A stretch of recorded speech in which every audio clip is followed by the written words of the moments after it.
Do you consider yourself a good person? It's a simple question, but the answer depends on another, far more complex one. What exactly is sin? For centuries, Western culture has been dominated by a single powerful list: pride, greed, lust, envy, gluttony, wrath, and sloth. We see them in movies, read about them in literature, and use them as a moral compass. They are the 7 deadly sins. But what if I told you that entire list is not in the Bible? Not a single chapter, not a single verse. The definitive list of the 7 deadly sins, as you know them, is nowhere to be found in Scripture. The real origin of this list is far more fascinating. It's not a divine commandment, but a human one. It's a story of desert monks, misunderstood psychology, a brilliant pope, and a mistranslation that changed history. Today, we uncover the shocking truth and the true origin of the 7 deadly sins. This isn't just a history lesson. It's a look into the mirror of human nature itself. Our story doesn't begin in a grand cathedral or on a battlefield. It begins in the desolate silence of the 4th century Egyptian desert. Here lived a monk named Evagrius Ponticus. He was a brilliant theologian and a true ascetic, one of the Desert Fathers. He wasn't trying to write a set of rules for the public. He was creating a diagnostic manual for his fellow monks. Evagrius wasn't concerned with sins. He was concerned with logismoi, in Greek, evil thoughts or temptations. These were the psychological roadblocks that kept a monk from reaching a state of apatheia, or perfect tranquility. And Evagrius's list didn't have 7, it had 8.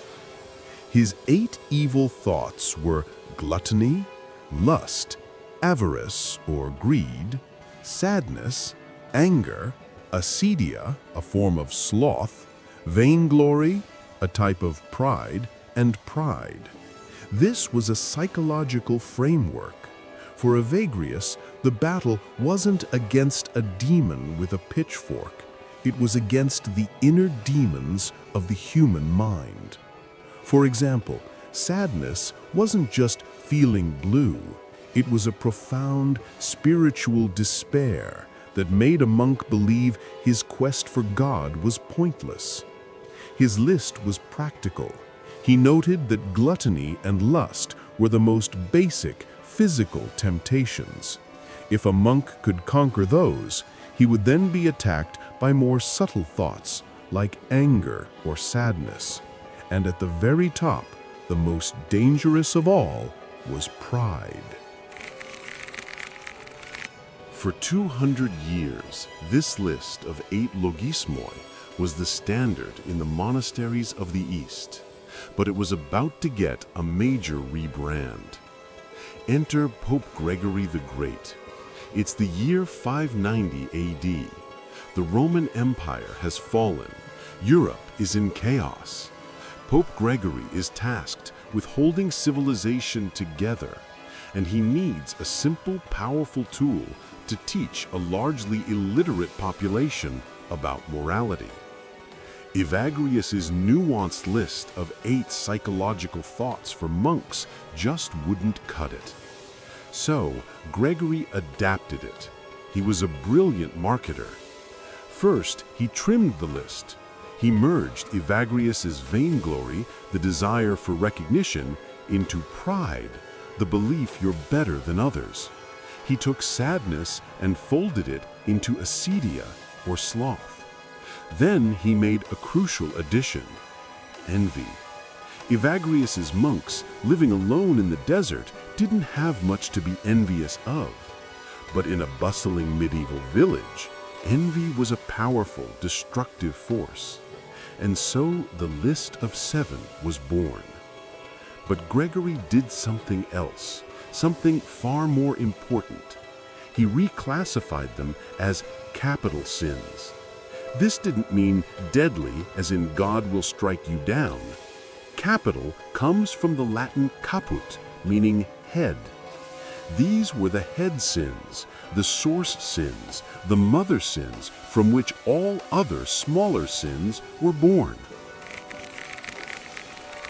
And at the very, very top, Pope Gregory placed the queen of all of them: pride.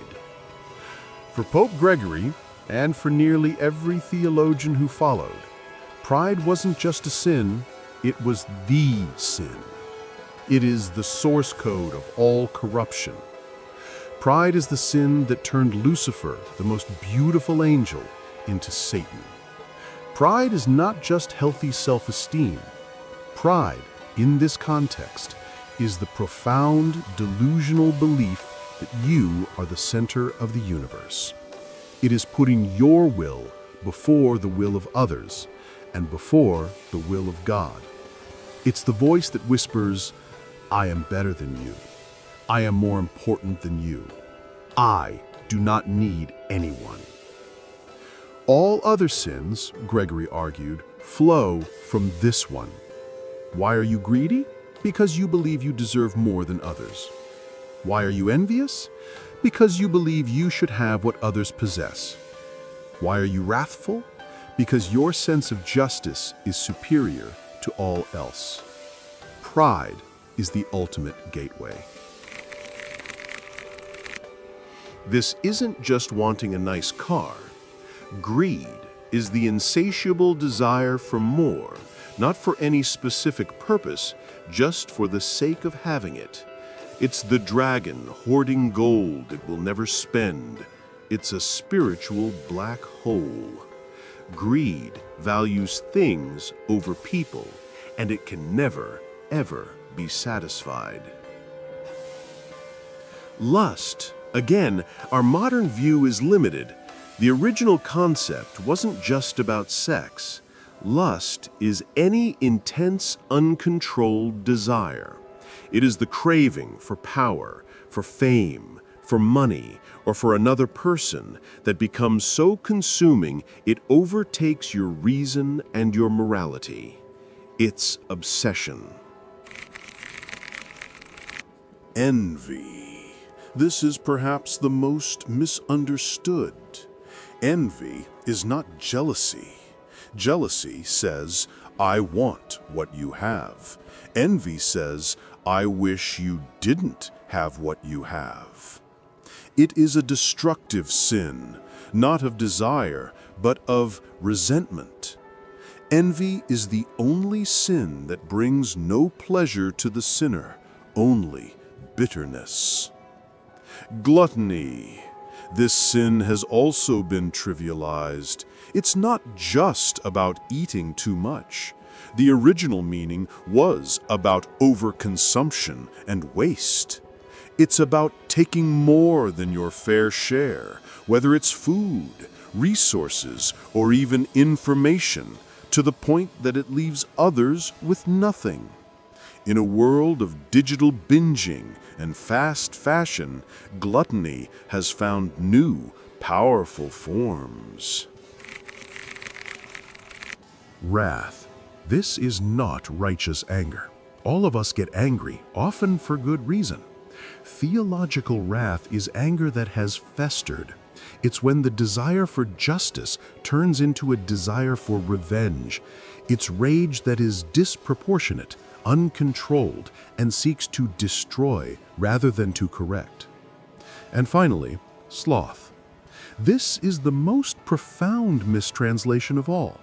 The original word was the Greek acedia. It didn't mean physical laziness, it meant spiritual apathy. Acedia is a deep, existential sadness. It's a don't know, don't care attitude towards life, God, and your own responsibilities. It is the despair that whispers, "Why bother? Nothing matters." It is not the sin of resting. It is the sin of giving up. It's the reason you doom scroll for hours, knowing you should be doing something else, but feeling paralyzed, empty, and disconnected.